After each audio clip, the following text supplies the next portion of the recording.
guilty on all counts. The verdict in the Boston Marathon terrorist attack leads off today's edition of CNN Student News. Yesterday, a jury in the trial of Dzhokhar Tsarnaev convicted him of 30 counts, including his role in the bombing, using a weapon of mass destruction, and the murder of 4 people, including the shooting death of an MIT police officer 3 days after the attack. Survivors of the bombing said they were relieved by the verdict, that it's not a happy occasion, but one that brings them a step closer to closure. Next in Tsarnaev's trial is the penalty phase, when the jury will once again hear arguments from both sides and then decide whether he gets the death penalty.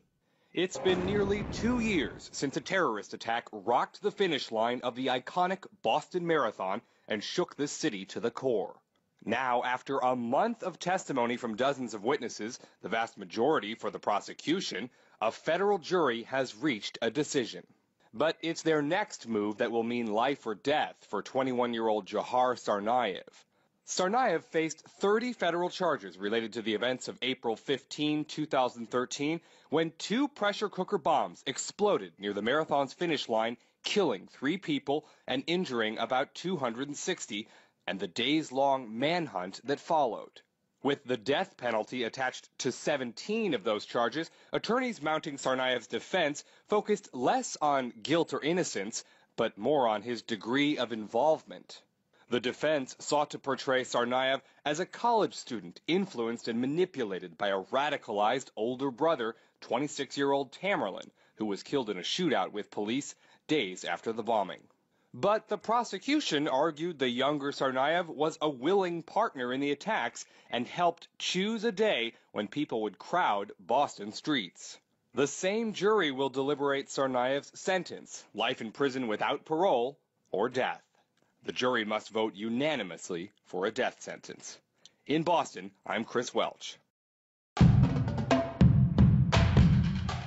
Climate change is having an impact on our public health.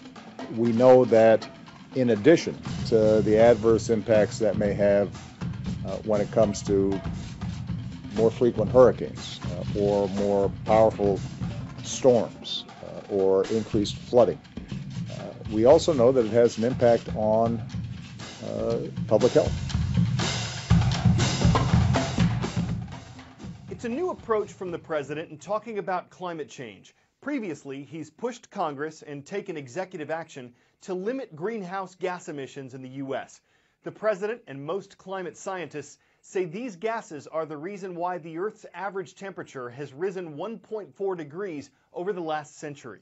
Critics say climate change is not a pressing threat, but the Obama administration is now saying it's hurting people's health, connecting climate change to diseases like asthma.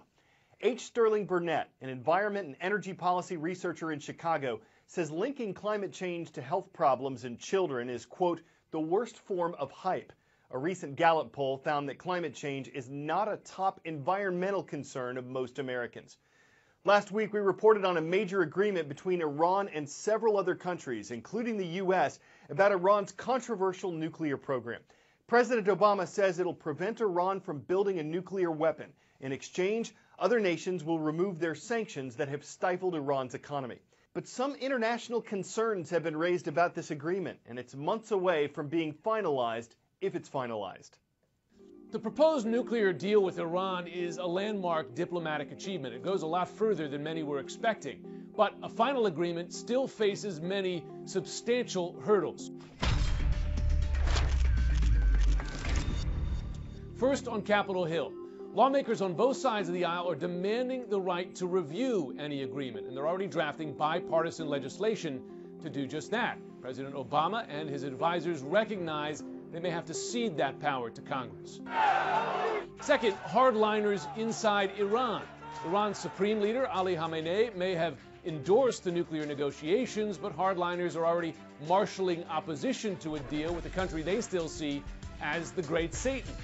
Third, America's regional allies. We hear a lot about Israeli opposition, and Prime Minister Benjamin Netanyahu said that the proposed agreement threatens Israel's very survival. But America's Arab allies are also nervous, sparking fears of a regional nuclear arms race. President Obama is going to invite Arab leaders to Camp David this spring to try to calm those fears. And finally, the details of a final agreement. Within minutes of announcing the accord, U.S. and Iranian officials were already giving vastly different interpretations of what they agreed to. On sanctions, the U.S. said that economic relief would be phased in. Iran said it would be immediate. On nuclear research and development, the U.S. talked about caps. Iran said they would have unfettered capability. After nearly 4 decades of hostility between Iran and the West, this is a major opening. But the final stretch, running up to the June 30th deadline for a final agreement, will be far from easy. These schools all made requests at the one place we look for roll call candidates, our transcript page at cnnstudentnews.com. Show me Summersville. Show me Summersville High School. It's the Wildcats who are watching in the Show Me state of Missouri. In the Bay State of Massachusetts, we heard the roar of the Tigers. Douglas Middle School in Douglas is watching. And how about the Panthers? Our viewers in Smith Station, Alabama are online. Great to see you at Smith Station Junior High School.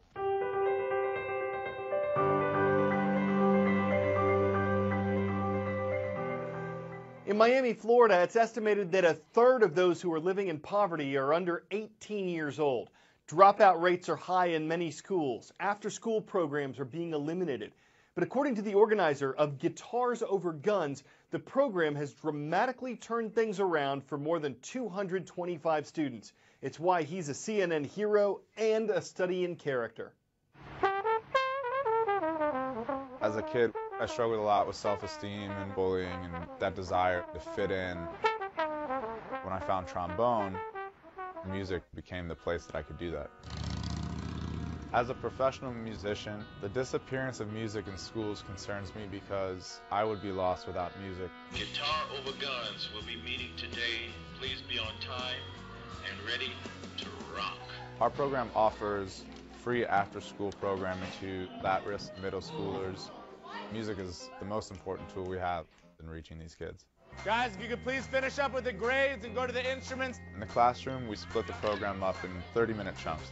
A mentoring exercise, instrument instruction, and ensemble experience.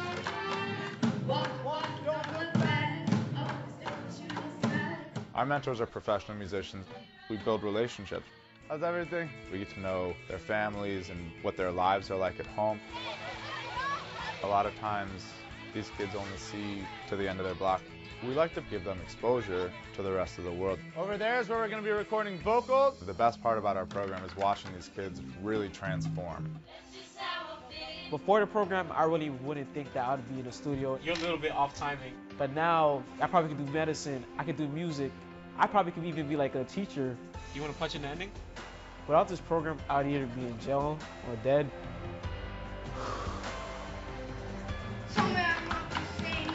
When I see a kid have their moment,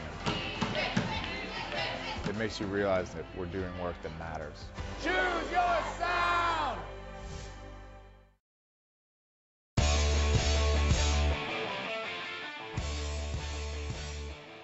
Just doing a quick selfie here for our Facebook site, but one person I wouldn't try to take one with is Britain's Prince Harry. No, I hate selfies. Seriously, you need to get out. I know you're young. Selfies are bad. Harry hates selfies. He was at an event in Australia when he said no to a fan and instead encouraged a normal photograph. Selfie critics quickly praised the prince, but selfie supporters would probably regret a royal rejection. Guess it comes down to whether you have selfie control. Insisting on one could be considered selfish, but if no one else can take the picture, why not try your selfie? It's hard to picture a world without them, even if they give some folks photobias. I'm Carl Azus for CNN Student News.